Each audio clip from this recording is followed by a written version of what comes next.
Certainly, it's my great pleasure to have been asked to introduce this program in open form, and the outstanding speakers from whom you're going to hear about the fascinating and important phenomena that recently has emerged more visibly on the internet and has been growing in its scale and its scope.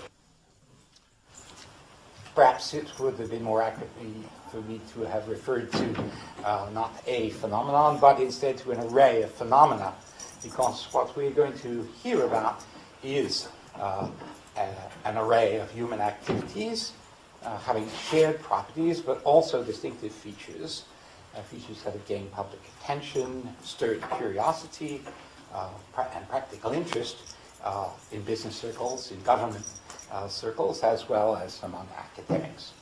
The subject of the symposium is the organization and performance of distributed problem-solving activities, particularly those that are being enabled by computer-mediated telecommunication networks.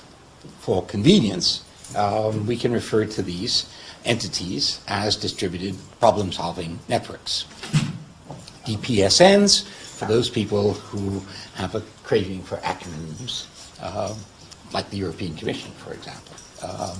The Oxford Internet Institute recently has been engaged in an exploratory study of this class of social phenomena in a collaborative partnership with the McKinsey Technology Initiative, and on behalf of the university as well as the Internet Institute, I therefore want to publicly thank McKinsey and Company on this occasion for their support of the joint research project and for this forum. Nods to those of you from McKinsey who I see present. Problem solving, obviously, is a vast subject.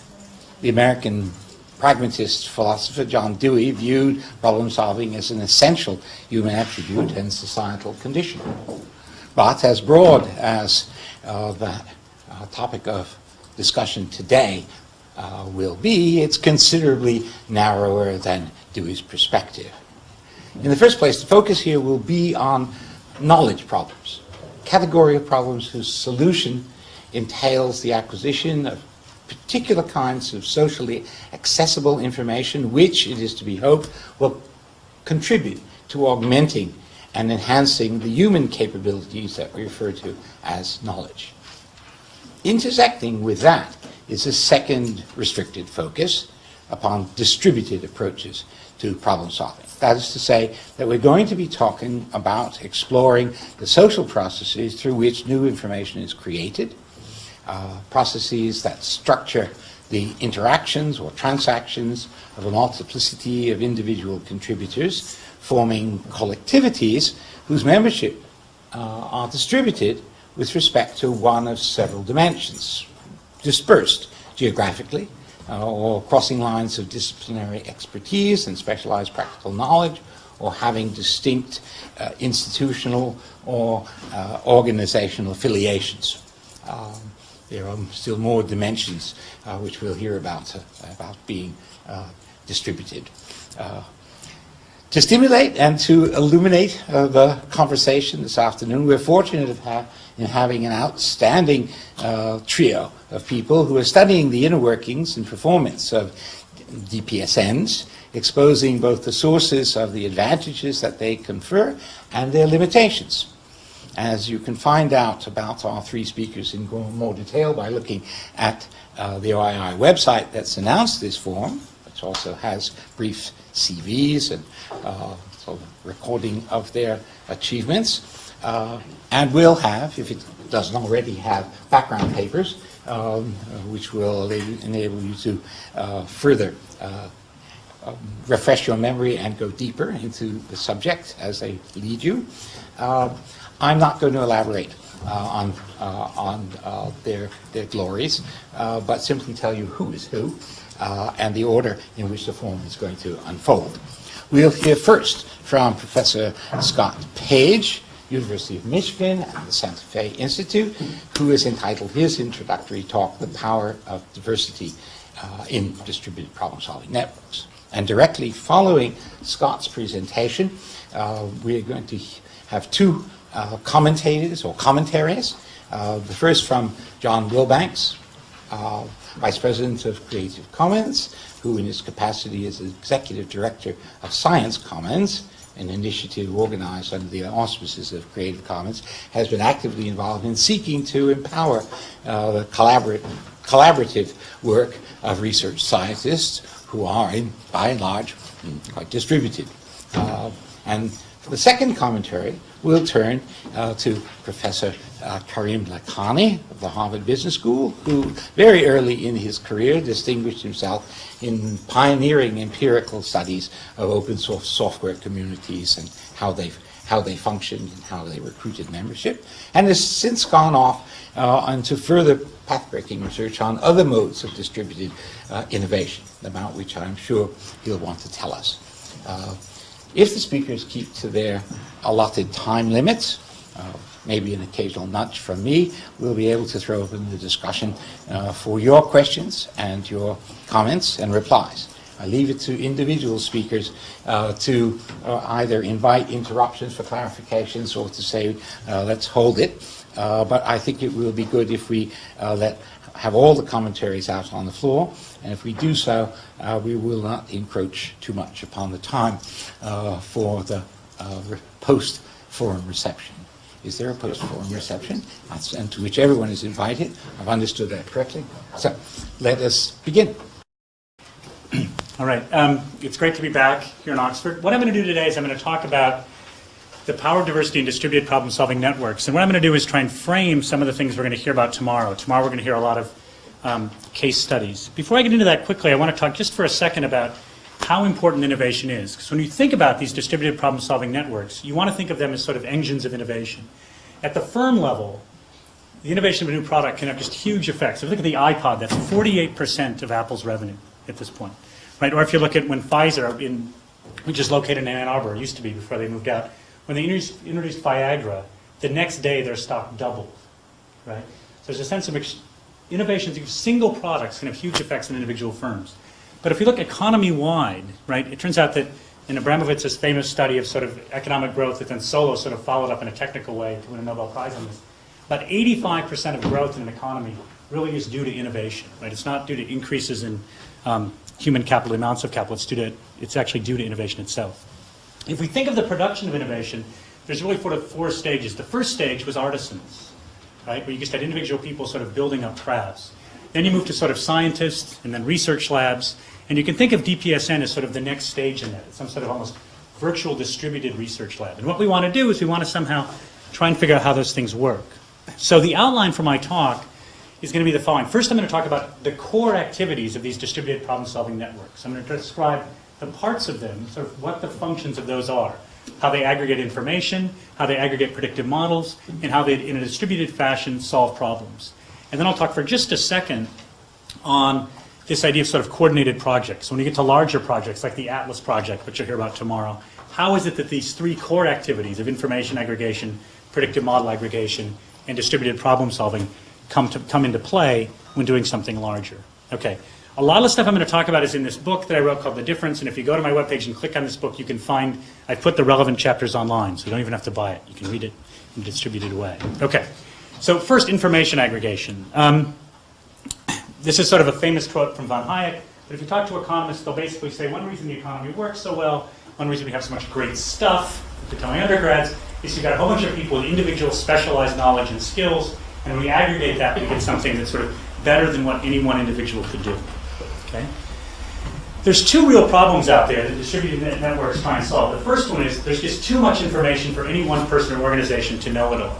Right? If you go back just a couple centuries, it was possible for someone to have on their shelves most of the relevant books containing scientific knowledge. Right? Now it's impossible. Now I have colleagues who produce knowledge too fast, papers too fast for me to even read their work, one person's work. Right? Like Mark Newman. Right?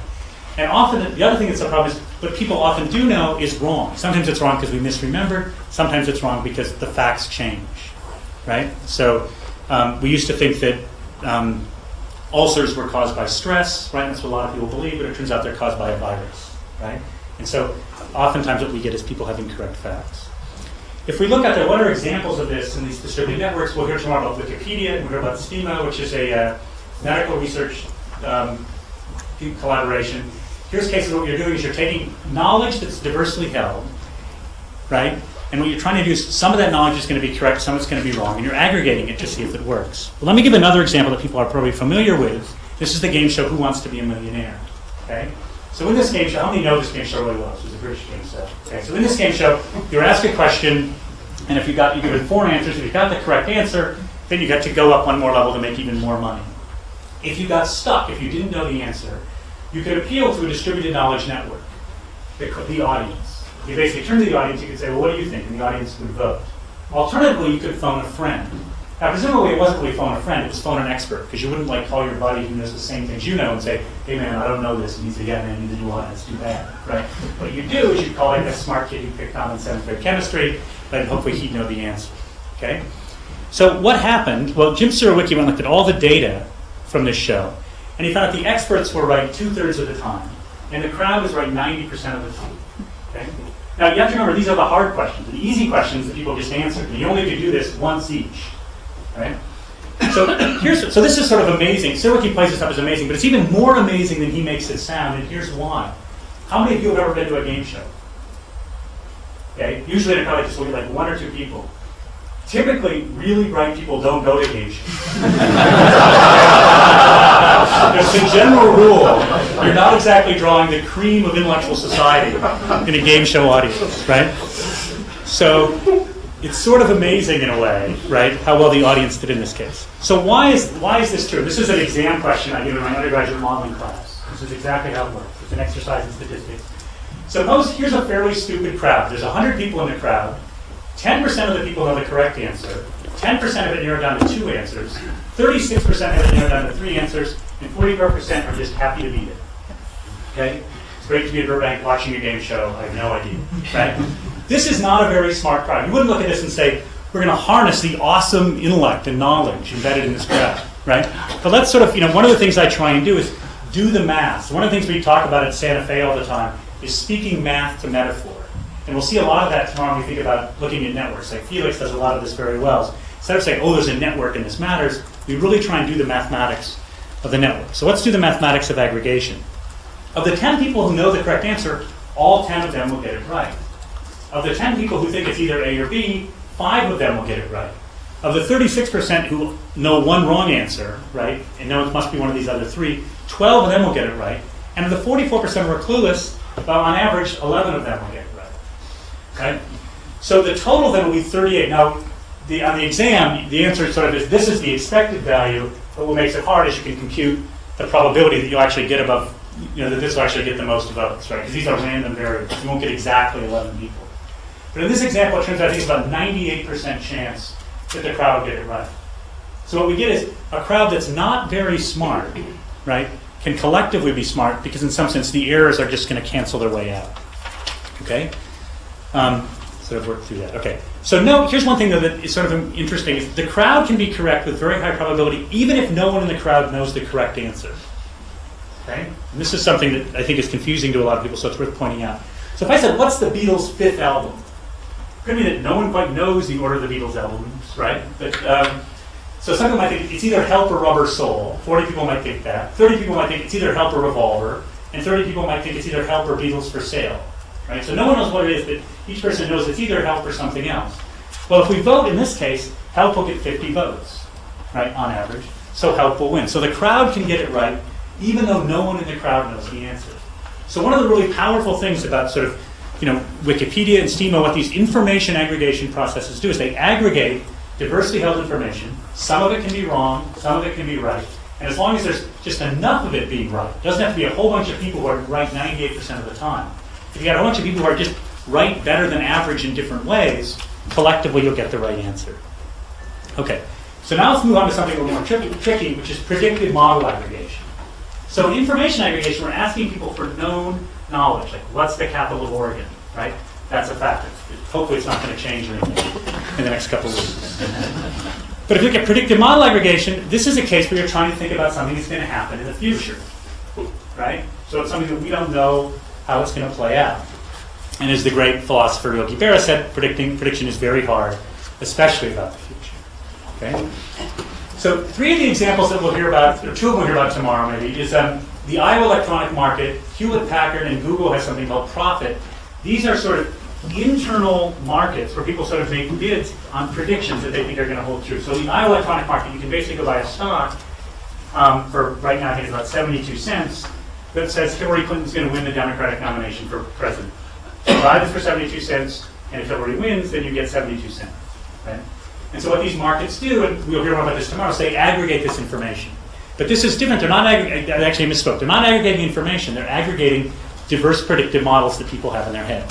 So let me talk through sort of how this works. And let me give sort of one example of how this works. So Surowiecki begins his book, The Wisdom of Crowds, talking about the 1906 Fat Stock and Poultry Exhibition, in which 700, this is a joke, this is before there was marketing. This is why there's business schools, because they call things fat stock and poultry exhibition. 787 people guessed the weight of a steer. Their average guess was 1,197 pounds. Okay? Surowiecki makes a big deal of this. This is a steer. It's not that I used to own cattle. It's not that hard to guess the weight of a steer within about 50 pounds. But Surowiecki lives in New York City. He's probably never seen pictures of steers. Kim's actually a friend of mine, so teasing me. But the thing is, it's not that amazing that somebody, an individual, would be within 50 or 60 pounds. It's just like guessing the weights of really big people. Okay? All right. But their average guess was 1,198 pounds. So it was within a pound. And this is sort of brought up as just this amazing feat. And we'll see sort of why it's sort of amazing, but not that amazing. Okay? To unpack that, what I want to do is I want to lean on some psychology. So one of the sort of core things from psychology is that people get around in the world by creating categories or interpretations. So we put things in bins. Right? There's a phrase that psychologists use called lump to live, which basically is the following, is that if each individual event I treat it as a unique thing. So if I step, like one of the things I worry about when I come over to England is stepping out on the road and getting hit by something, right? Because I looked in the wrong direction. If I suddenly looked and saw something coming at me and I thought, boy, that looks like an International Harvester 1963, and tried to figure out exactly what the vehicle was, I'd get run over. Instead, I'd lump it, truck, right, and step back and live to see the next day, right? So that same thing sort of works when we think of how we interact with people, how we think about what products we buy, how we choose a restaurant. We lump things. We say Mexican restaurant. I got sick last time in Mexican food, right? And so we go someplace else. So psychologists will give examples of the Victorian novel, modern architecture, price-earnings ratios, modern art, ska music, right? And so the point I want to make is what we do as individuals is we put things in these categories, these interpretations, and then from those we make predictions. So for example, I like ska music. So if I see this sign, right, I'll think, oh, that's probably a band I would like, right, because I know I like ska music, okay? So here's in some sense the point, and here's why these networks are so powerful. Each one of us is different. Each one of us has had very different life experiences. We took different courses. We were told different bedtime stories. We hung out with different people. We got in trouble in different ways, right? We liked different novels. We failed different classes. Therefore, we differ in how we categorize, right? And therefore, because we differ in how we categorize, we differ in how we predict, right? So the variations in these predictions really come from differences of what I like to call inside the pumpkin, okay? Let me give an example. Here's something that real anthropologists do. Someone like me just talked about. Real anthropologists do this. They'll go into a society, this could be the Kung tribe or this could be Oxford professors, and they give them a list of common words from their environment. So they could be food items like this. And they say, we're going to ask you to do a pile sort. How many have seen a pile sort before? Okay, so in a pile sort, what they do is then they say, put these things in pile sorts where you just got to create piles, there's got to be 2 things in each pile. Okay? So let me make fun of myself for a second. Right now I'm considered a bourgeois bohemian professor, and I would make the following categories. I have a veggie category, a fish and meat category, and then a canned stuff that I won't bother to eat category. Right? So this is how I would frame it. I actually, despite my debonair attire, I grew up a hick in rural Michigan where I had to drive 30 miles to find a stoplight to pass my driver's training test and that sort of thing. So where I grew up, and when I grew up, if you'd have asked me like at age 12 to sort these things, I would use what I call the Airstream trailer sort, where I'd have had veggies, fish and meat, and weird stuff that I have no idea exactly what that stuff is, right? So I wouldn't have known what Campasove, arugula, or ahi tuna was, right? So I'd have put those in this other category. Because different people have different categories, we make different predictions, okay? So this is the theorem that I say in the book, and this will probably come up a little bit tomorrow as well, if I ask them how well does a crowd predict, if I just average their predictions, what you'll get is that the crowd's error, and what I mean by error here is the squared error in their prediction. The crowd's error equals the average error of the people in the crowd minus the diversity. What do I mean by diversity? I mean the variance in their predictions. Okay? So this isn't, by the way, an equation that's in quotes. It's sort of like value equals power, or success equals 10%, intelligence plus 90% perspiration, or something like that. It's not an equation like that. This is an equation sort of like the Pythagorean theorem equation. Like, this is always true. Okay. So let's take Sir Wiki's example to see how that works. If you go through Sir Wiki's example and you take all the data, you compute the crowd's squared error. It's actually 0.6. The average error these are squared, right? So the average error is 29.56. So the average person was off about 55, 56 pounds. But that's about what you expect, right? You guess the weight of a steer within about 50 pounds. But they happen to be off in very different ways. So the diversity of their predictions was also 29.55. So you can actually get, if you have a diverse crowd that's reasonably smart, you have a very smart crowd. Okay? So one of the reasons, when is the Iowa electronic markets going to work? When is Hewlett-Packard's sort of internal market going to work? It's going to work when they've got a bunch of people who have some reasonable stake in this. They know what they're doing. But at the same time, they know what they know in very different ways. Right? They see the world differently. They have different categorizations. So at the core of these predictive models working is the fact that the people working within them are different. Okay? All right. So we've talked about information aggregation. I have to bring this up because this is just like too fun. So the book has this in it. A whole bunch of people, and it's very sweet, have sent me examples from their firms or from their life where this equation holds. Like maybe their firm did something and they kept all the data in, so they dutifully typed it into Excel, and it works, and they say, here's another example. This also works. It's true here as well. Isn't it amazing? And I sort of sent it back this really nice note where I say, this is a theorem. So it's sort of like you're sending me a right triangle and saying, look, 5, 12, 13 works. Right? The point is, it's always true. Right? So it was sweet of them to do it, but the thing is, we knew the answer. Right? It's just an exercise in proving it's true. Okay. So information aggregation is the case where sort of people have distributed knowledge, and what we're trying to do is aggregate that. And even if some of that knowledge is wrong, or even if a lot of that knowledge is wrong, that's okay. Predictive model aggregation is the case we're trying to figure out what's the best course of action, what's likely to happen. And what we're doing there is we're hoping that we can leverage diverse ways of thinking about the world, diverse causal models. And if we have that, we get good solutions. The third thing, and I'll spend the bulk of my time on this, is problem solving. The third task is that we're trying to produce new knowledge, right? We're trying to build this Atlas project, we're trying to construct an iPod, we're trying to fold proteins, that sort of stuff. Okay? So if you look at InnoSetiv, and Karim will talk about this a lot tomorrow, InnoSetiv is this company that basically different pharmaceutical companies can post problems on the web, and they have a reward on them. So they'll say, solve this problem and earn $5,000. And then people out there in the world can try and solve them.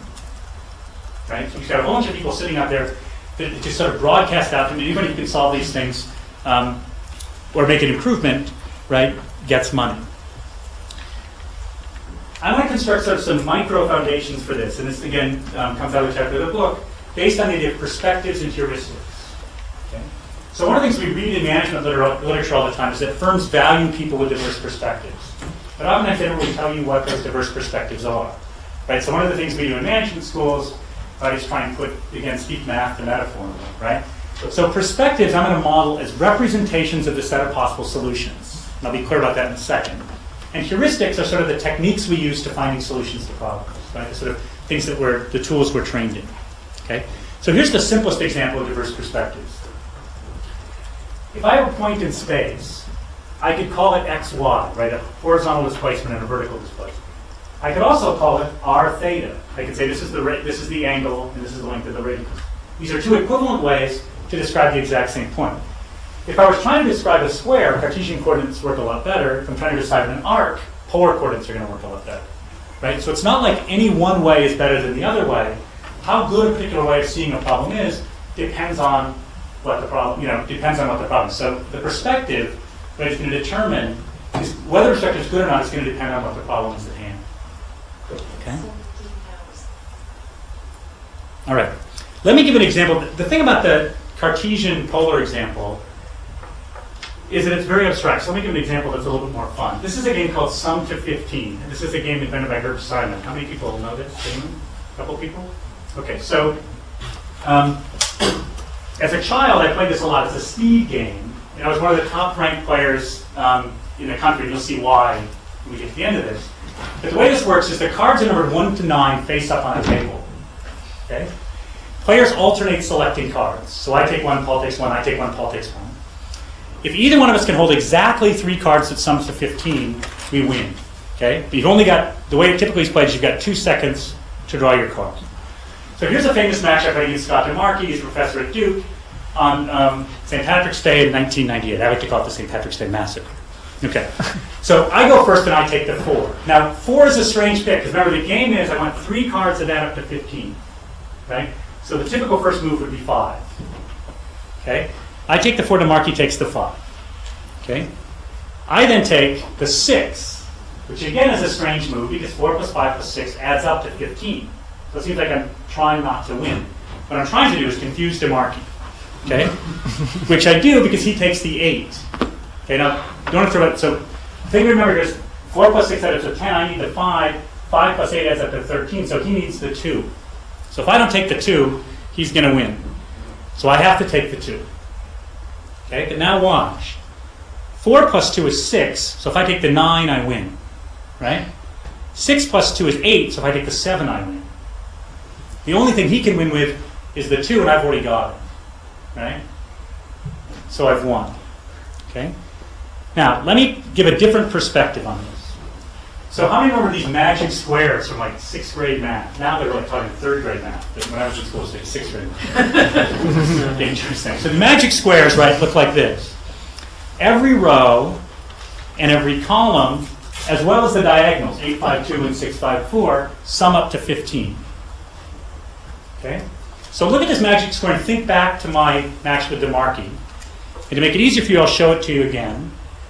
I take the 4, right? Remember that's where the 4 was. And then he takes the 5.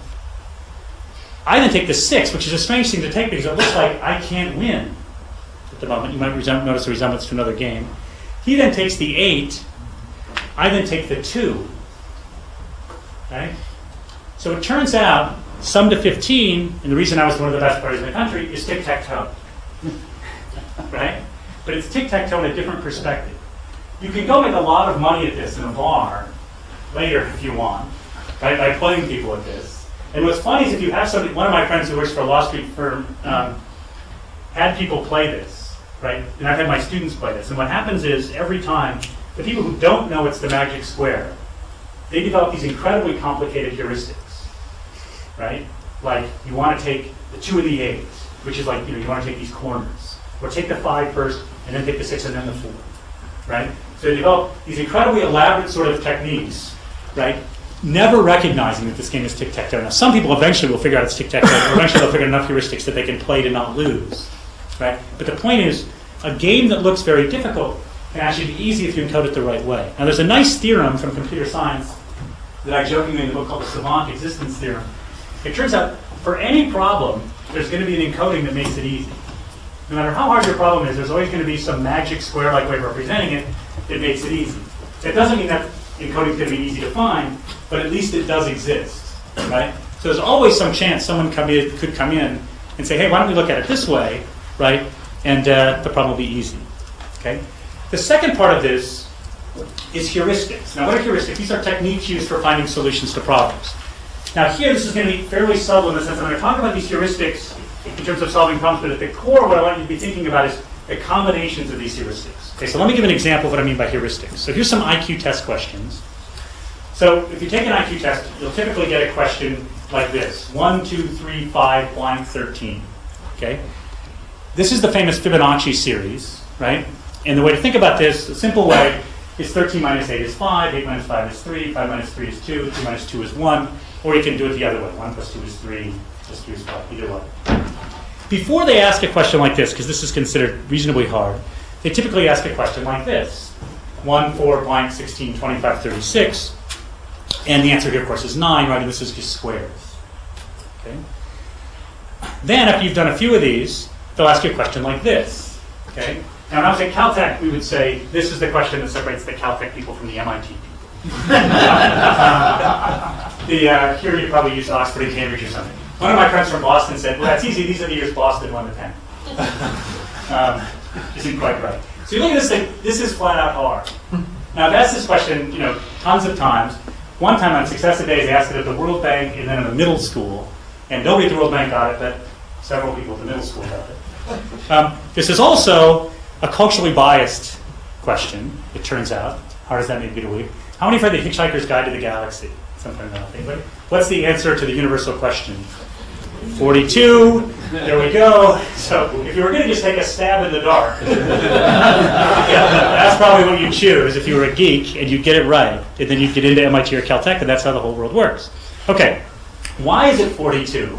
It turns out that 6 minus 2 is 2 squared, 2 minus 1 is 1 squared, 42 minus 6 is 6 squared, and 1806 minus 42 is 42 squared. Now, I didn't put this up to just say, look, I can put up a hard series problem, sequence problem. The reason I put this up is this. This is just a combination of the previous two heuristics. What was the first heuristic? Just subtract them. What was the second heuristic? Square them. What's the third incredibly hard problem? Subtract and square, right?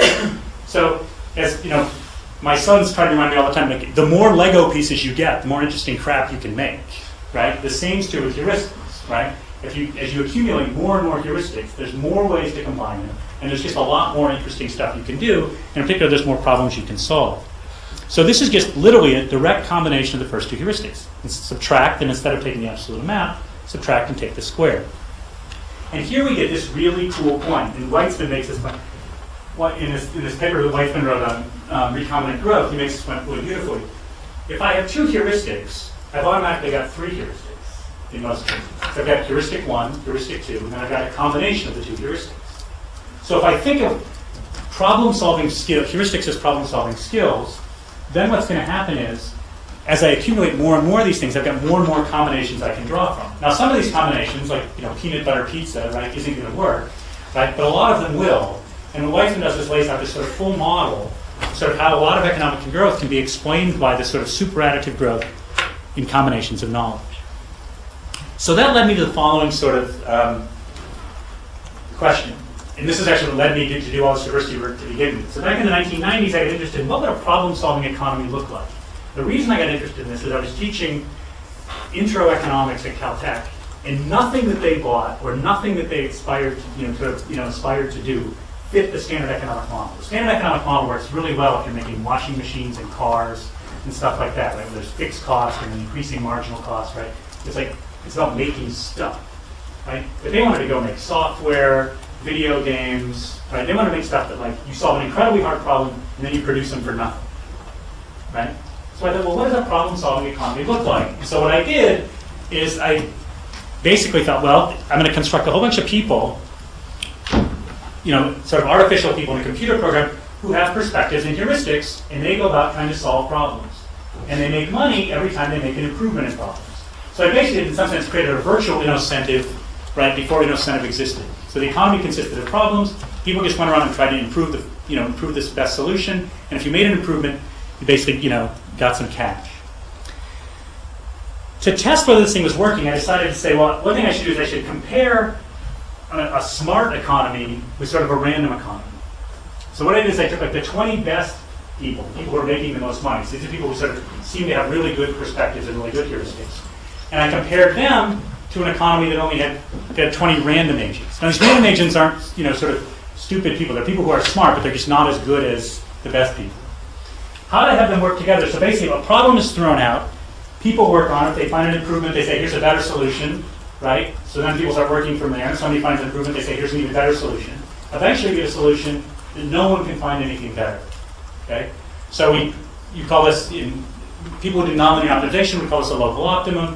People who do sort of biology would call this a local peak on a rugged landscape, right? We just get stuck at some point. It's the best we can do, all right? So what I did is I compared these two things, and here's how I can do this from an IQ perspective. I created this sort of alpha group of the smart, the smart people, and then I created this diverse group that included this sort of pin-headed person here, right, person number 9, who didn't do very well. Okay. Well, here's what happened. Most always, the diverse group was doing better. So when I did the computer simulations, I could make it so that the smartest group did best if I had the groups be really small. So for example, one smart person is better than one random person. And two smart people tend to be better than two random people. But once they got reasonably big, the diverse group was almost always beating the group of smart people, unless I didn't begin with a lot of people to start with. So if I only begin with like 200 people, then the best 20 will still be pretty diverse. But if I begin with 2 million people, the best 20 end up being pretty darn similar. So I found this in a whole bunch of different computer simulations, and then I thought, God, I got to be able to prove this, and it turned out I couldn't prove this. And so I brought in a friend of mine, Lu Hong, who's a really good mathematician, and so she and I then proved the paper. This is in the Proceedings of the National Academy of Sciences, where we sort of lay out conditions under which this has to be true. The conditions basically say what you'd expect. The problem's got to be hard. You've got to be drawing from a diverse pool of talent. You've got to be drawing from a big pool of talent, right? And the groups have to be reasonably large. Right? Those are the only assumptions. Provided those things hold, then you're going to get the diverse group is going to do better than the other group. Now, and almost always actually has a meaning mathematically. It means probability 1, right? So it means, in some sense, always. All right, why is it true? The reason it's true is, let's go back and step way back for a second. Let's think of these, even the predictive models, but let's think of the perspectives and the heuristics as tools. So Patrick Winston, who used to run the AI lab, which is now CSAIL at MIT, he says, when you go to MIT, what we do is we just arm you with a bunch of models. So you just come in and you go to different classes, and they just give you different ways of thinking in every class. They basically fit on this giant tool belt. Then you go out in the world as an engineer to make the world a better place, armed with your tools from MIT. And while there, what you should do is you should acquire an interesting set of tools.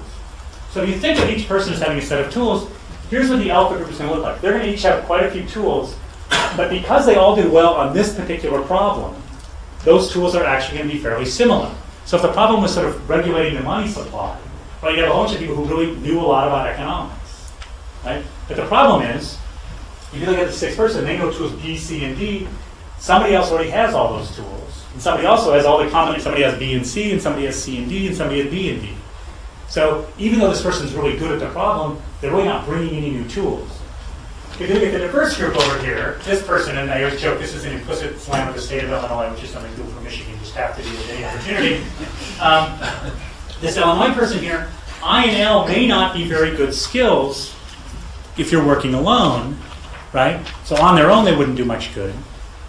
So if you think of this, when I was giving a talk at Ford recently, this might be skills at sort of designing the front grille of a car, right? If you got to go build a car on your own, the ability of like making a really cool front grille, that's not going to do very good if you can't build an engine, right? But if you've already got people who can build the engine, then having this person who's just got some sense of what the front of the car should look like is going to be really valuable. Okay, so having a diversity of tools ends up being really useful. Okay, let me quickly then turn to then how this would work if you look at sort of bigger projects. And then after that, I'll give a couple takeaways, and then I'll finish exactly my 40 minutes I have. Okay, so coordinated project.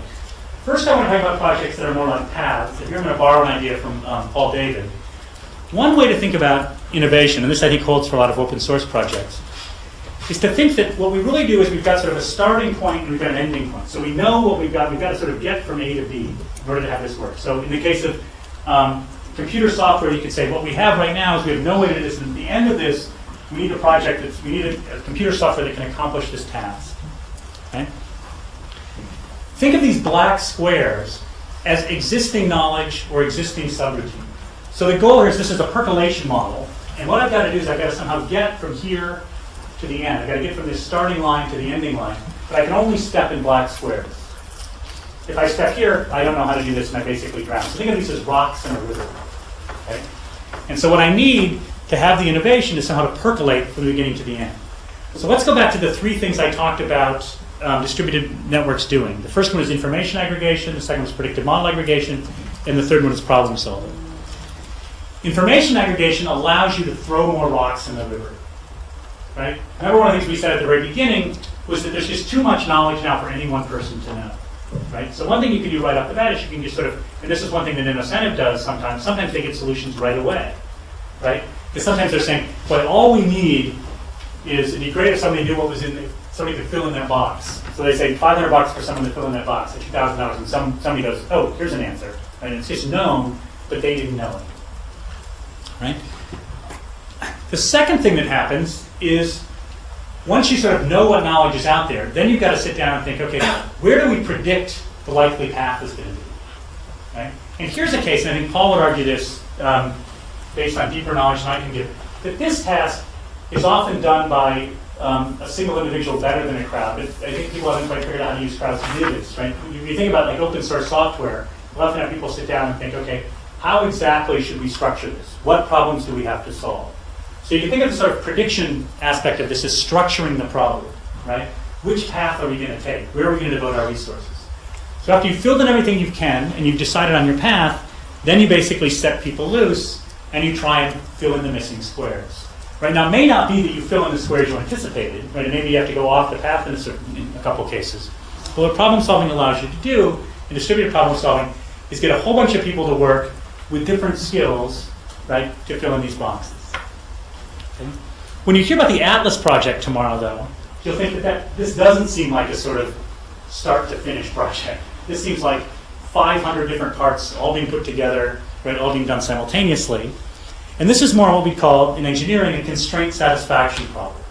So what we've got to do is we've got to choose a whole bunch of things, x1, x2, x3, x4, y1, y2, y3, y4, and z1, z2, z3, z4. What you want to think of these things as x, y, and z are parts. Okay, so they're parts of this bigger thing. And you can think of the first dimension as maybe being its size. The second dimension is how much power it uses. The third dimension could be how much heat it puts out, right? And the fourth dimension might have to do with sort of, I'm sorry, what? How cool is it? Yeah, it could be, I was going to say aesthetics, but then this is engineering. So yeah, it could be aesthetics. So then what you've got is you've got a set of constraints, right? Oh, you meant cool in terms of temperature, yeah, that's right. Both. Or both, right? So then you've got a set of constraints, which are, all the ones have to sum to less than some amount. Like it can't be too big, you can't use too much electricity, it can't get too hot or can't get too cold, right? And the constraints could go the other way as well. And sometimes even these can even be equalities, right? So you've got this incredibly complicated problem. What does information aggregation do? What information aggregation does is it tells you, here's the set of things that we know how to build right now, right? So basically you can sort of, span out in a huge distributed network and say, what things could people right now, if we ask you to build, what could you build? And so someone can say, well, for the X's, I know how to build a 3214. And somebody else says, I know how to build a 5132. Somebody else says, I know how to build a 7160 in part one. Right? So you're basically just getting information about what's currently possible. Given what's currently possible, and this is in some sense then the tough part, you then get to the predictive test. You've got to think, okay, given what we know can be done, what do we think could be done? Right? And so you sort of say, well, we think this is a possible configuration that satisfies all our constraints. And now what you may do, and this is the people different how they do this, what you may do is you could say these are the benchmarks that we're going to have within our firm, and you build in some slack. So if I look at 2 plus 5 plus 2 adds up to 9, it may be that all you've got to do is be less than 10. Okay? So you actually build in some slack in here. There's a lot of work in the management literature, right, saying that people do better with specific goals. Right? So in this sort of case, you'd say, look, we're going to try and predict what the best we can do is, and then we're going to, in the third stage, right, set people loose in some sense to try and solve the problems. Right? So in the third stage, what you're going to do is you're going to say, okay, now, in your own distributed way, go out and try and find an X, a Y, and a Z. Right? In some sense, construct these things. Okay. All right, so quick summary, then I'll give some takeaways and be done. If we think of how these distributed networks work, and we think of the three core activities, which are information aggregation, predictive model aggregation, and problem solving, what they're really trying to do in each case is leverage diversity, but there are different types of diversity. It's not diversity as a buzzword. It's diversity as people sort of possessing different knowledge, right? People are sort of having different narratives, different causal models, different ways of seeing how the world unfolds, and people having sort of literally different problem-solving skills.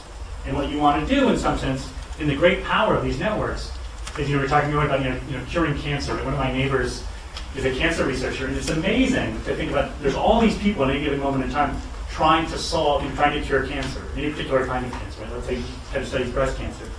Each one of them has a different packet of knowledge. Right? They know different facts. Each one of them has different sort of causal beliefs about exactly how cancer works. Right? So different predictive models. And each one of them probably has different tools that they use to try and solve it.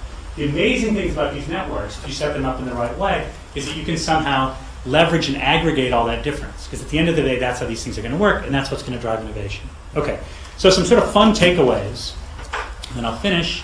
The first one is, we have to remember, the pumpkin has limited space. As smart as we can get like too excited about hiring a great new faculty member who's just brilliant, right, or think about how smart we ourselves might do something like that. But, it's only this big. Right? There's only so many neurons we can fit in there, and there's limits, right?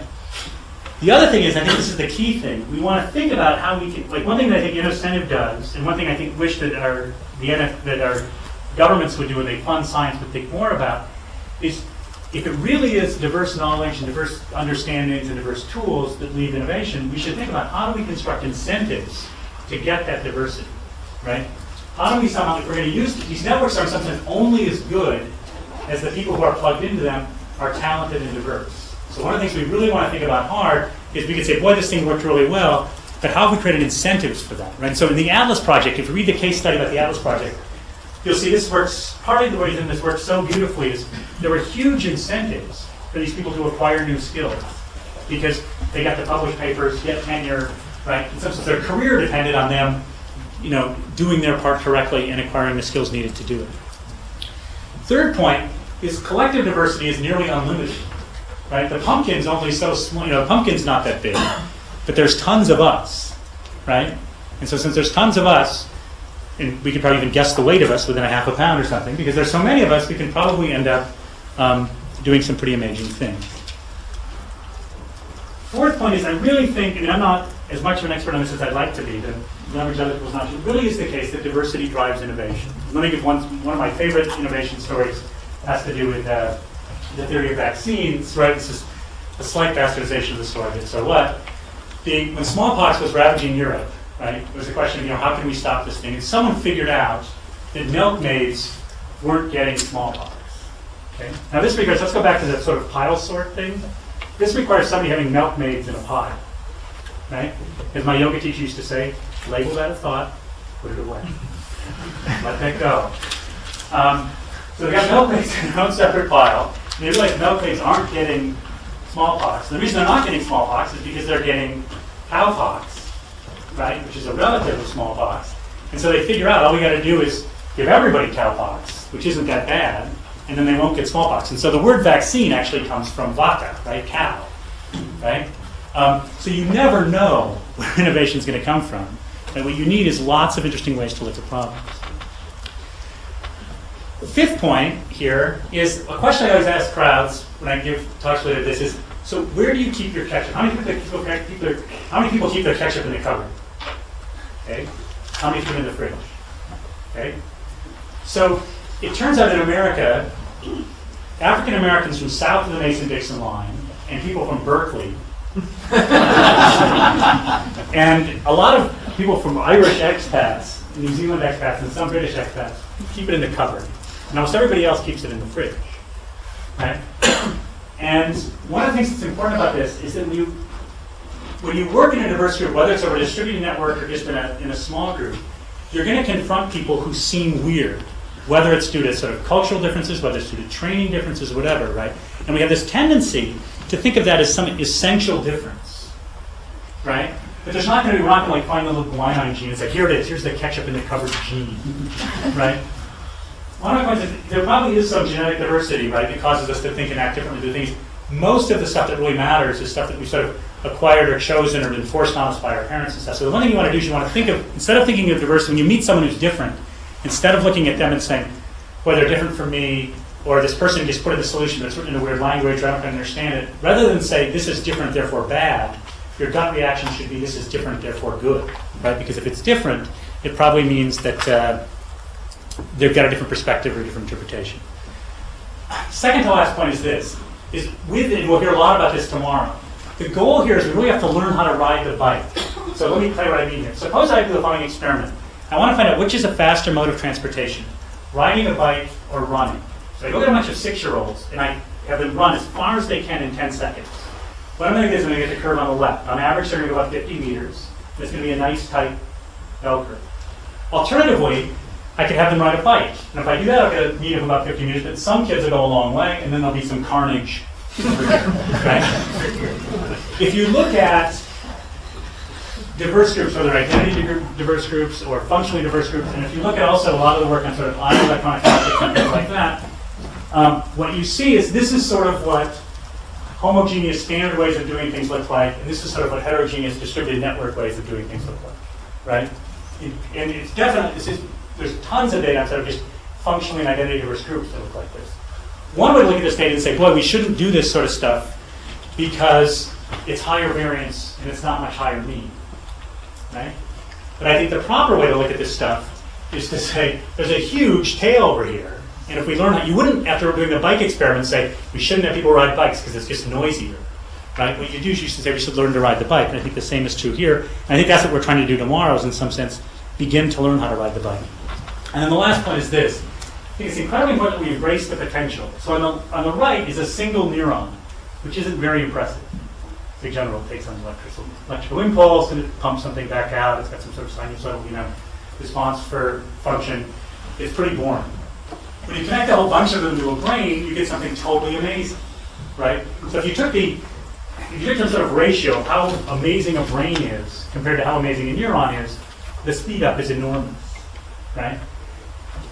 What we're trying to do, I think, with these distributed problem-solving networks is do the same for society. You want to say, how incredible is society as a ratio compared to the individual, right?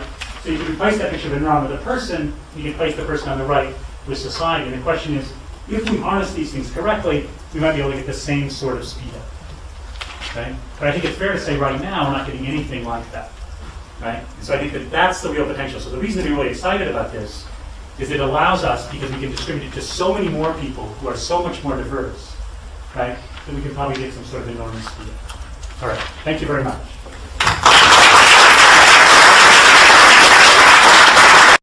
First of all, it's just a real pleasure to be here. Both with Paul David, Scott Page was my hero in the middle of my dissertation as I was trying to make sense of the incentive data, and I came across his work. And of course, I've been tracking John Wilbanks' work as well for some time. And what I've been, my entree into these distributed networks came from open source. And having a puzzle that I encountered in '96 when I was working at GE, when I had clients who had out-innovated GE, basically. I was working in the medical systems division, and I had clients who said, I don't need any of your software, I don't need your hardware, we've done it all ourselves. And we've done it with colleagues from around the world. Now, GE brings good things to life, and it was a complete mystery as to how these individuals from around the world were coordinating, collaborating, and creating software and hardware that was basically 18 months ahead of the GE spec. And that sort of was the puzzle that I took with me to graduate school to try to crack, and from there focused in on open source communities. And of course, in '97, '98, when I talked to my colleagues in the IT business about this thing called Linux and this free software, they were just like, "You've got to be kidding me, right? I mean, this stuff is never going to sustain itself. It's never going to survive."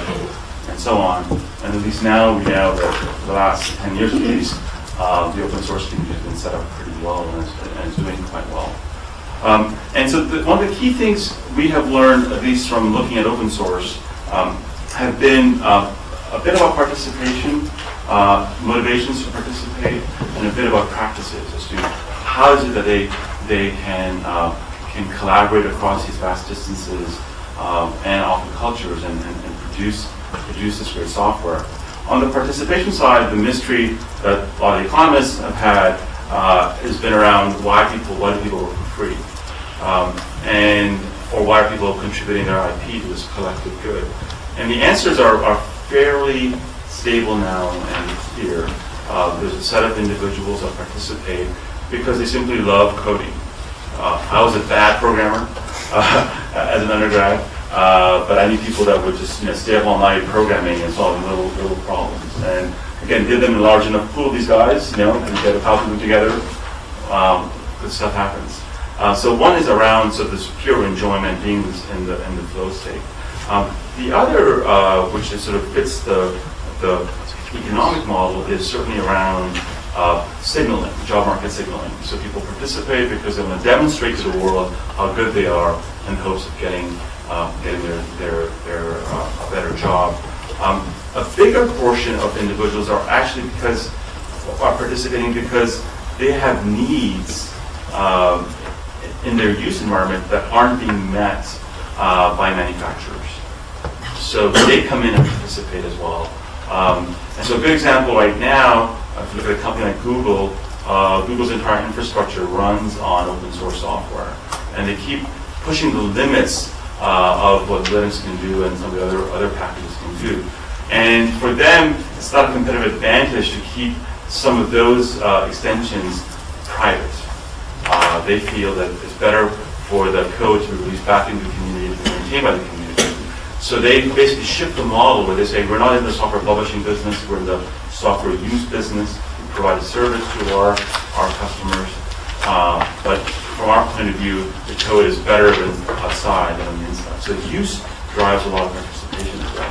And then finally, there are people who, there's RMS near you, Gurjit Salman, who, right nearby Wilbanks, who believe in that code should be open and have the community perspective that's very strong about it. But what's interesting is that these motivations are bifurcated in the sense that people come in for one of these reasons and they keep participating. There's no main driver that says you must be a firm believer in the Free Software Foundation for you to participate, or you must do it for job market signaling. People come in for heterogeneous motivations, and that's what drives participation.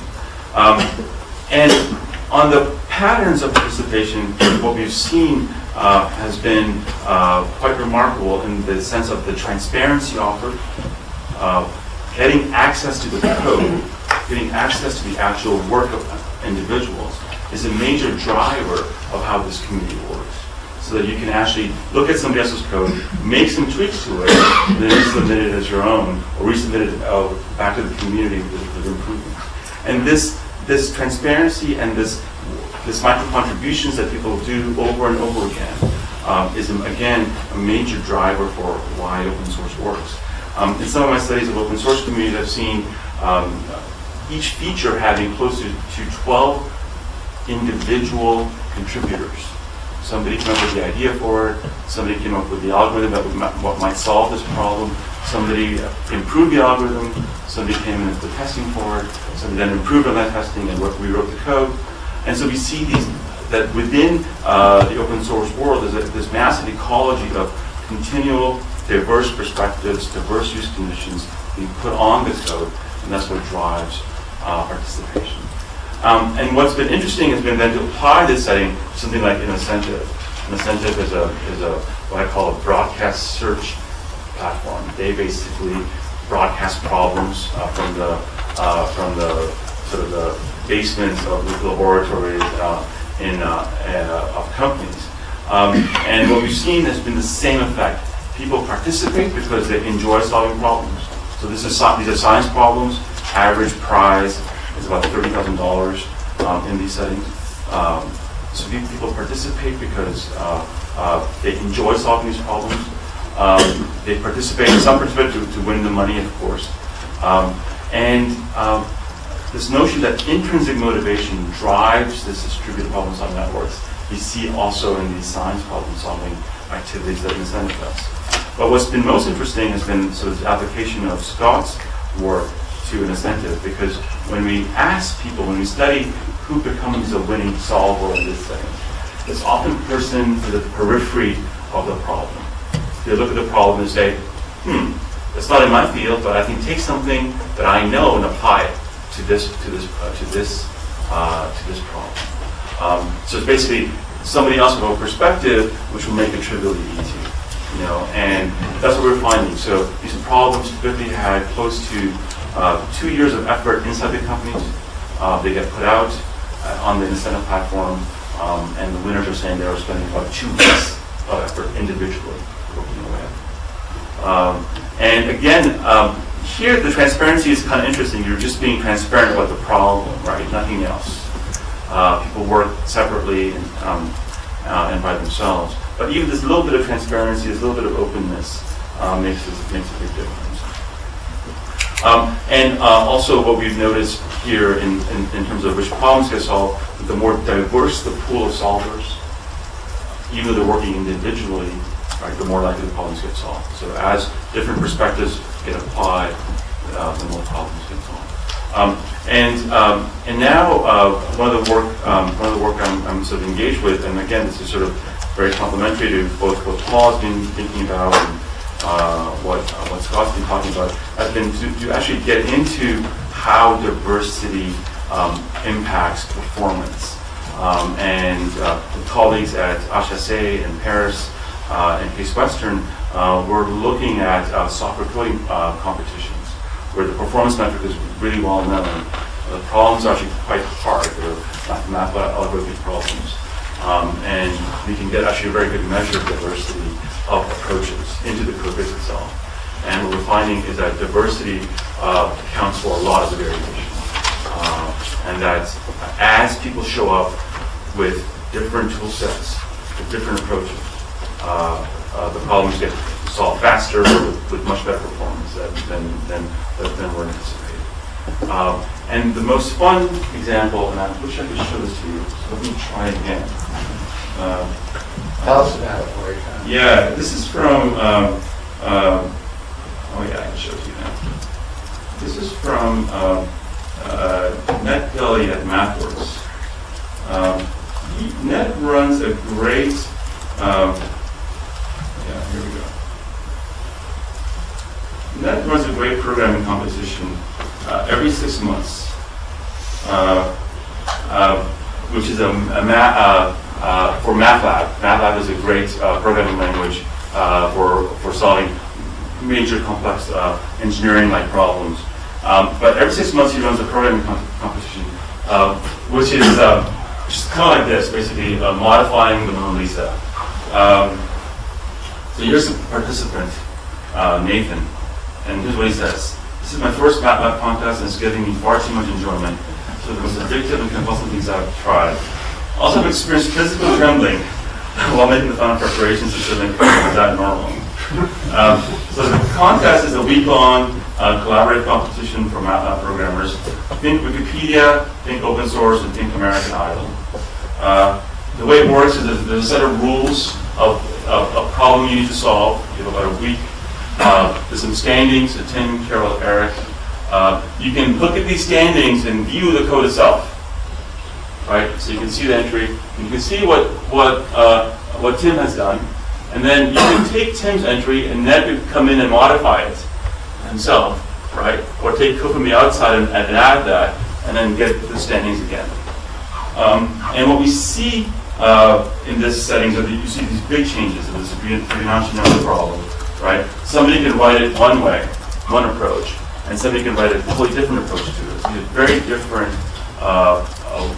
approaches to solving the Fibonacci problem.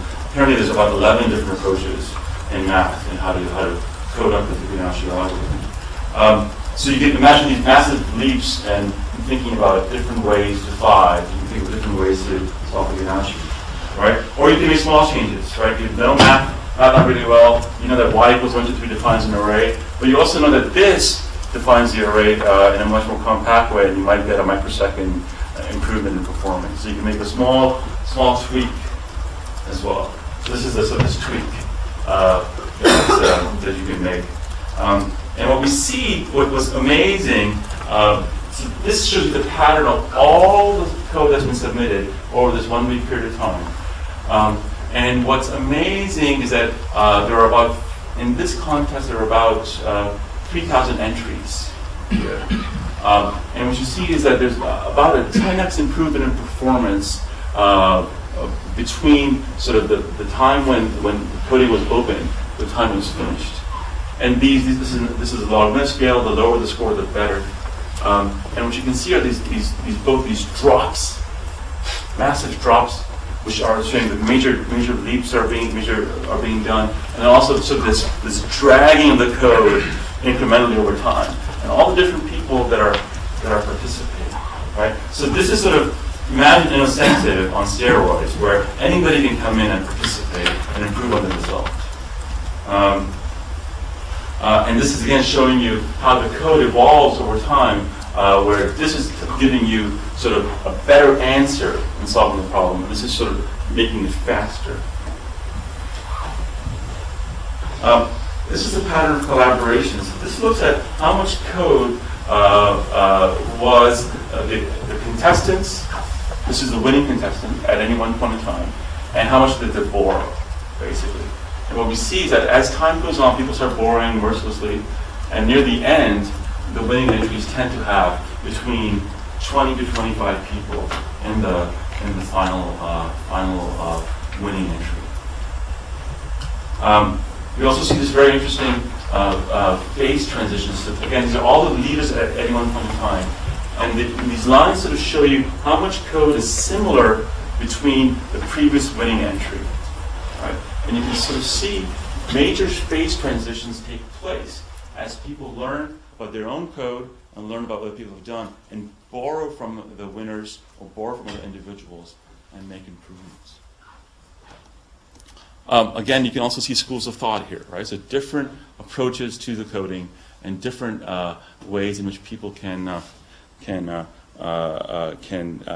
take something to one level and somebody else shows up that is somewhat related and then drives it a different way, and somebody else shows up and drives it even further. Let me show you this, though. This is kind of fun. So within the environment itself, there's a lot of social signaling going on. So somebody has an entry called scrambled eggs, then somebody says rotten eggs, then somebody says, I didn't start the fire. These are all entry names that were in here. Don't get obfuscated, follow the light. You call this collaboration, give me a break. And then these other entries, tweak, tweak, tweak, tweak fast, tweakorama, tweak me, and so on. So you can see people are signaling what they're doing with the code as they move forward. Or the final one, I wish I knew how this works. They just took one entry, made a little modification. The issue is the essential tension, and this is actually back to what John was saying. The coder at any one point in time wants all the glory, right? They want to actually block code propagation because then they're the winner, right? They've got all the citations in the world, they've got the Nobel Prize, or they've solved the particular sequence, right? But the code wants to propagate, right? The code wants to keep going on and be improved upon. And how we overcome this tension between the individual ego of the scientist or the individual programmer versus the needs for science to continue to keep improving has, at least in this setting, been figured out. For the coder, you make participation easy. You lower the cost of participation. You reward vanity in the sense of you tell people who the winners are. Many cheap prizes, right? You need the little rewards along the way to let people know what's going on. And then also this enforced darkness period where you can work on your own, where nobody's copying you. In the sense of, for the code itself, you want to encourage copying, right? You want to encourage people to take somebody else's work and improve on it directly. You want to be able to highlight changes, to sort of say, how are the changes different? What is different in the code itself? Very important, you got to punish complexity, right? The more complexly written something is, the more complexly organized something is, you want to be able to punish that. And of course, also finally, in coding, what you see are these people try to obfuscate the code itself. And so you want to create some anti-obfuscation tools. So it's very exciting as to where we see these distributed problem-solving networks take place. We've seen it clearly in software, and we see the software model change radically because of it.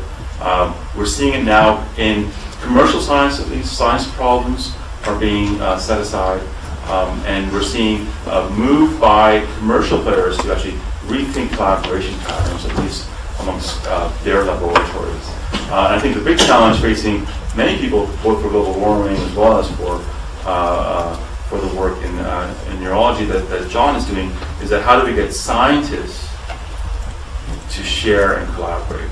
Even though the basis of scientific community has always been about sharing, when we look at the practice, there isn't that much actually. There's a lot of hoarding going on. So finding ways that we can distribute the rewards and encouraging mass collaboration activities. It's important. Thank you.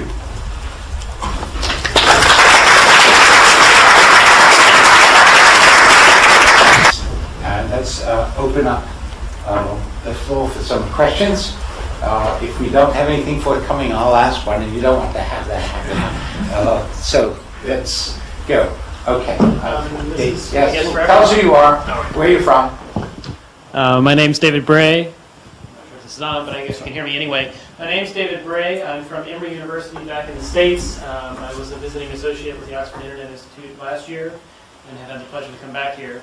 And I guess one of the things I heard was sort of this need for a common language, and I definitely think that's necessary for scientists, because until you have a common language and common protocols, you can't even begin to exchange information, let alone begin to collaborate. But the trouble is with a common language, then are you stifling diversity by narrowing the scope of what you're trying to explore? And I'd just be interested in your thoughts on that. Okay, let's take a few questions. Can we do a couple questions first? Do we have another question on the floor? That's 3 other ones I can talk about. No? One. We don't have any other question? Why don't we answer this one first? Okay, and let's deal with that see. one. Okay. Maybe you can start. So, I mean, you can see this in the life sciences, which is where we looked at. So there's a list of about 1,000 major public databases, just for molecular biology.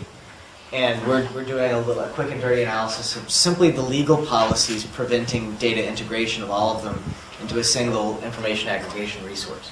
Not to mention the technical format challenges. So the need for a common language to put all this together is sort of the necessary first step before you can even begin to go through Scott's model, which I completely buy into, of information aggregation, predictive model aggregation, and then distributed problem solving. What's been interesting is trying to figure out how to use distributed problem solving itself to arrive at something approaching that common language. But I think that life sciences and climate change may be sui generis in that context compared to the kind of programming issues. I mean, you have math, you have open source software. There's this cultural infrastructure for distributed collaboration in software and culture that is just not very traditional in the life sciences or the climate change sciences. So part of it is how do you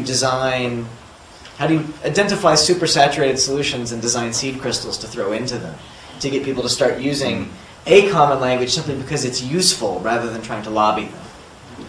But another good, so John Seeley Brown's answer to this would be that you try and create opportunity artifacts to get around the language problem. So, one reason, auto designers build those clay models is so that, someone could say, I want this front end of this car to be sportier, or I want it to be sexier, or I want it to be leaner.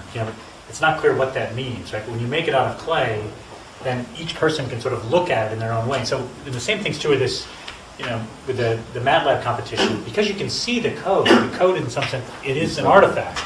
And so do people see code in the same way? Even though you can think, well, it's written code, it's still the case that two programmers are going to describe it. If you ask them to describe how the program works, right, or put comments on it, it'll be very different. So if you can somehow create a thing, you overcome the problem, right? Where you run into difficulties, where you get, is when jargon starts to take hold. And on interdisciplinary science, and you see this, I think, particularly in the climate change stuff, you've got disciplines that are jargon-laden that are actually saying the same thing using different terms, and it's just a nightmare. Yeah. Or sometimes not. But people think they are. Yeah. Do you want to comment? Yeah, I think that you need some currency for transaction and for interaction, right? So that I can actually even have some basis of assessing what you have. So this boundary object, this object, sort of allows us to share and assess what you have done. Is that any good or not?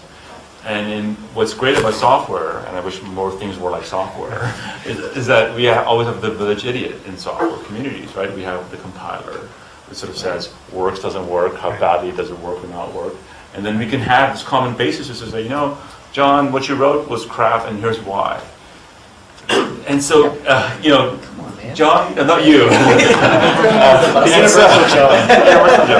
And so I think common language actually is important. I don't think it will limit the diversity, because I think everybody will come in with their own hammer, right? In the end, and we at least need a common place to hit the hammer.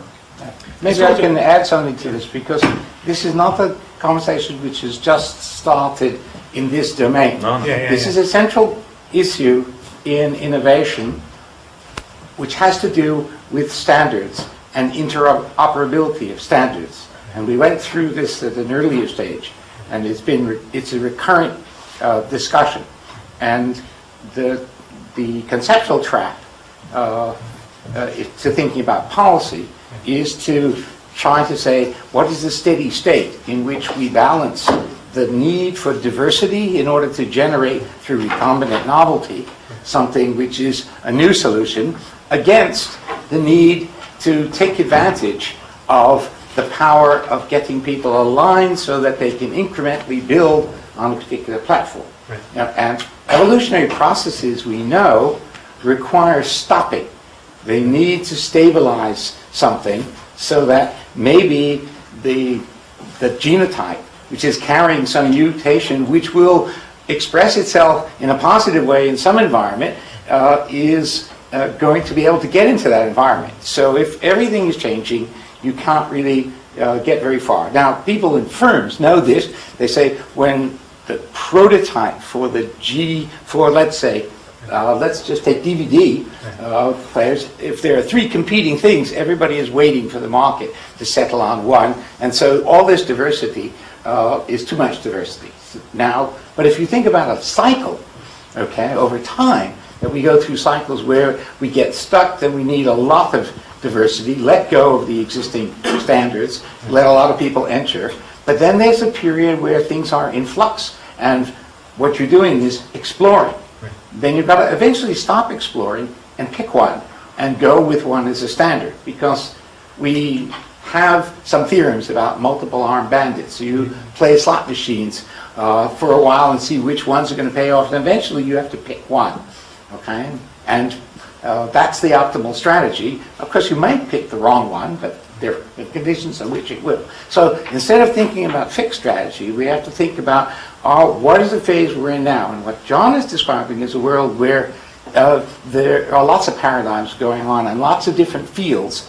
And so there are very high payoffs to competing for the whole market. And that's why one of the reasons why people don't want to share at that stage. But in high energy particle physics, it's very complex, and the culture is entirely different there. I mean, I think it's the institutional arrangements, right? The high energy physics institutional arrangements are very different. They're different because they're expressing a different set of needs.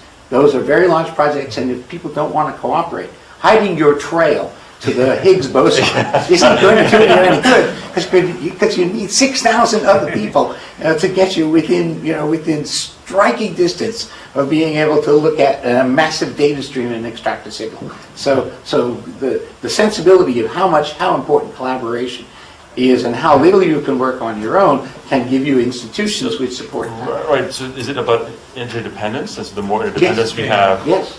Yeah. If you can make a lot of headway just in your lab and in your group, then you don't need to send your materials, your cell lines to other people. You don't need to share your reagents right away if you can slow them down. But if you can't really get very far, and you know that. Well, I like the idea of the clay models so you don't, instead of having sort of big heavy standards. One of the best ideas I've heard out of the cancer community has been pseudo standards, where a group of people agree on temporary standards to help them communicate for some period of time, with the assumption that in 5 years they will have generated enough new knowledge that they can sort of let those standards dissolve and develop a new set of pseudo standards.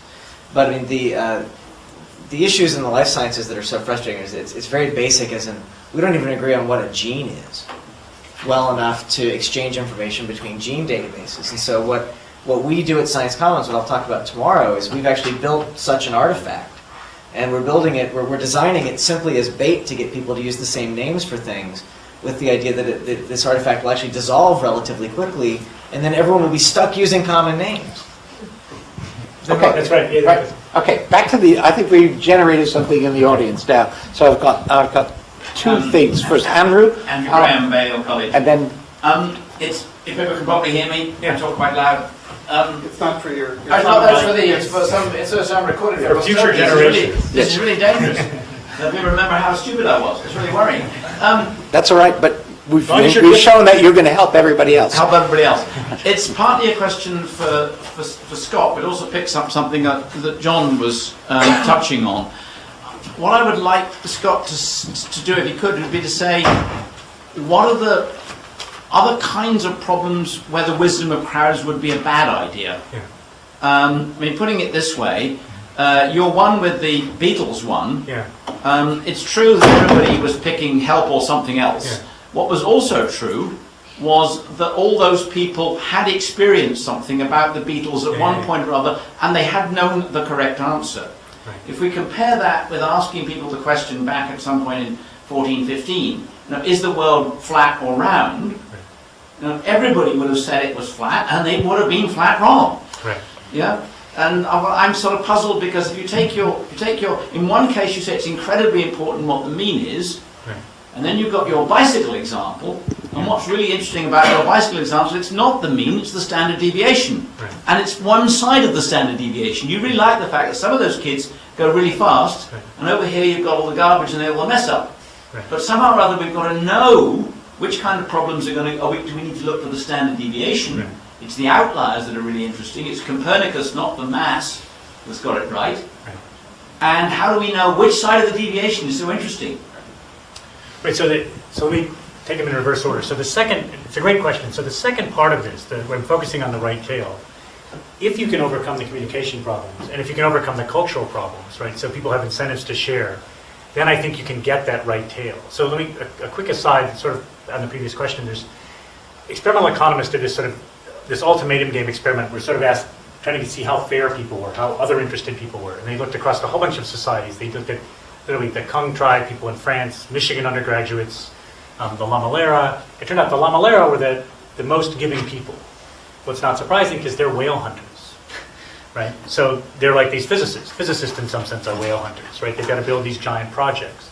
So if the fundamental problem you face is seen as this collective thing, then you can create these incentives where people are open and sharing and giving in the transparency matter. So the thing is, one of the ways to think about what I'm doing is not some sort of Panglossian, I don't think these other problems exist.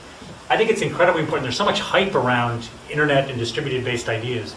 I think there's a value to sort of doing the basic math, doing in some sense the economics 101, here's where the curves meet, and just like you can show markets are efficient, you can show if you've got the right culture, and if you don't have the communication problems, there's this huge right tail, right? But then I want to be honest, and I want to say, look, if you actually look at the data, there's also a lot of stuff happening in the left tail, right?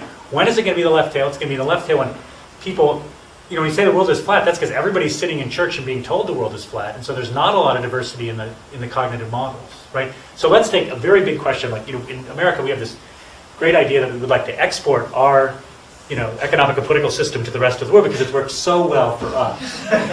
And the thing is that if you think about exporting democracy per se, I would venture to guess that democracy is going to work better in an advanced market economy because you can free ride off incredibly diverse cognitive models. So we can just be partially engaged in something like welfare policy, but if somebody makes a proposal among us, because we all care a lot more about different stuff, we'll think, well, that doesn't make sense, and we'll probably do okay. But if you throw democracy into a place where everybody goes to the same church and listens to the same people, or goes to the same, synagogue, or to the same, listens to the same imam, it's not clear that democracy is going to function because you're not bringing, Counterexample, Sweden. Part of the problem. Yeah. I mean, one of the things we know is that more homogeneous groups, ethnically and others, will devote a lot more, devote more resources to common problems because the overlap of the things they care about is greater even if it's not perfect. Okay. Right. So that's true. So I mean, this is another aspect of the boundaries of diversity. Because diversity may be of heuristics and perspectives, tools and framing may be correlated also with things that you care very much about, which are in some sense orthogonal to the problem. They're really independent of the problem you're trying to solve, and yet we have very strong aesthetic feelings. Different math tribes also refuse Yeah, yeah, to. yeah. So, they read each other's stuff, but they say it's ugly. Okay? No, right? right, I non-standard wouldn't want to write analysis. anything like Right, that. Okay, back Yeah. to Jonathan Citrin. Yeah. Do I need the mic? Always conscious of the Thanks, Suzanne. Jonathan Zitron from OII. Back to the interoperability and semantics question. I'm interested in the title of this very project. I see it is the performance of distributed problem-solving networks, which makes it the network solving the problem rather than the people that are the endpoints. And you can disagree in just a second, Paul. But my thought 6 was... ways to read it. Yes, fair enough. But when we talk about wisdom of the crowds, I'm interested, if I'm persuaded that this is going to be a powerful force and that business will awaken to it and that markets will then be created in it, I'm interested in your views on what those markets will look like and what they should look like. And I had 2 examples in mind. One was the reCAPTCHA project from Luis von Ahn at CMU, where as people are going around the web and typing in CAPTCHAs, the squishy word that then verifies that they are in fact human because they can read a squishy word and see what it says, they're offered 2 words. They don't know which one is the test, but the other is a word from a scanned book that the OCR scanner couldn't get right. And when you type it in to get to the stuff you want to get to, you're actually helping 1 word at a time to assist in optical character recognition. And I think one thought is, wow, that's genius. Another thought is, people don't even realize how their brain is being harnessed. And I wonder if we need to think about what forms of disclosure there ought to be. The other quick example is Mechanical Turk on Amazon that was mentioned. And people are just assigned such small bits of a project, such perfect compartmentalization, that they actually have no idea why they're doing what they're doing. You look at Mechanical Turk and it's like, circle all the bus stops that you see. You're going to get a series of pictures and there'll be bus stops in them. Trace a line around it. And if I'm doing that for Al-Qaeda, I'd prefer not to. So I'm kind of wondering what you think about the forms of harnessing of these distributed problem-solving networks and what it means about the dignity of the people being asked, or maybe not even being asked, just finding themselves harnessed to do it. Okay, that's it. You want a few moments to think about that while we have another question? I think there's like 3 things floating here between the 2 gentlemen. One is, what kind of problems are amenable to this way of solving? So the world is flat is a great way to think about it. The second is, what happens to the participants that are doing this kind of work? And then something also floating here about sort of economic efficiency as well. I think on what happens to the participants, I've been looking at this fun company out of Chicago called Threadless, t-shirt company, incredible model. They have 500,000 members in their community. They just sell t-shirts online only, and the community submits 800 designs a week. But then the community also evaluates the designs, love it, hate it, 1 to 5 scale. The community gives a demand signal saying, I'd buy it. And then the community, then these guys, these entrepreneurs, print 7 t-shirts a week that they always sell out. And last year they sold 1.5 million t-shirts, $20 a pop. You can do the math. Extremely profitable company. And what's interesting is that they've received 155,000 designs in the last 5 years. They've had 80 million voting events, right? All this free labor, right? And they've only printed 800 t-shirts. So the selection ratio is at 0.6%. So there's a question about is the rest of it all waste, right? Are all these people participating, designing these t-shirts, and everything is going to waste and only 0.6% gets selected to be made? But I think so when you have full disclosure, of course, I think people are participating, because they're enjoying the problem-solving process. They're enjoying the community-based, I'm going to try to design a t-shirt that people like. It's just a fun thing to do. But they know what they're doing, right? They know that they're participating voluntarily in this in this contest, in this game, basically. And it's the same thing with open source. People that participate in open source are doing it openly. There's nobody sitting in front of their head saying you must do it. However, I think that you raise an interesting question about CAPTCHAs and mechanical turk. I think disclosure is a huge. I mean, you must have disclosure as to what you're doing, or else it's. I think the thing has some pretty huge ethical issues. Yeah, no, the Threadless is also one of my favorite sites, and when I first saw Threadless, I thought, well, wouldn't it be great if Las Vegas could become one giant Threadless? If instead of people spending all this energy trying to think about how to win it, blackjack and poker, you have people going in and like playing fun games and thinking and actually doing even something as worthwhile as designing a T-shirt, right? So the question is, if you can make these things fun, like New Yorker has a magazine as a cartoon caption contest, right? On the one hand, by participating in that, I'm helping them sell magazines even though I've yet to win. I'm raising the bar for other people or something, right? But I don't think of myself as being, I don't go read Marx after submitting my entry. Think about how. Do you believe that? Okay, we're getting up to the barrier time. I'm going to take 2 more questions, okay? Yes, please. Phil Driver from Open Strategies. I'm just interested, Scott, on the nature of the problems that your situation can solve. It seems to me that what you're trying to solve is single, quite complex problems. Yeah.